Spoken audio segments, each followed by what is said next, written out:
උසස් පෙළ ත්‍රිකෝණමිතික ගැටලුව cos b 3න් 2යි sin c යගේ අහන්නේ. ඒ ඉඳලා අපිට නිර්මාණයක් කරගන්න පුළුවන් ලම්බකයක් අහගමු. b ඉඳලා මේ දුර අපි a කියලා තෝරගමු. cos b එනවා a බෙදීම 12යි. එයාලා දීලා තියෙනවා 3න් 2යි කියලා. එහෙනම් 3 වරක් කැපෙනවා 4යි. 3 වරක් 1යි. a ගියාගේ එනවා 8යි කියලා. එතන අගේ 8යි. මේ විදිහට අපි a ගියාගේ දන්නවා. නම් මේ අපිට මේකේ උස හොයන්න පුළුවන් පයිතගරස් දාලා 12 වර්ගය සමානයි 8 වර්ගය දන x කියලා ගමු.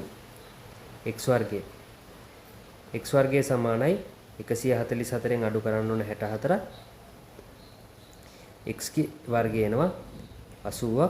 80යි කියන්නේ x සමානයි 4යි මුල 5ක් එනවා. ප්‍රශ්නේ අහන්නේ sin c අපිට පුළුවන් මේ විදිහට sin දාන්න. එන 4යි මුල 5 යට 10යි. දෙවරක් කැපෙනවා 2යි. දෙවරක් කැපෙනවා 5යි නම් 2යි මුල 5 යට 5යි පිළිතුර.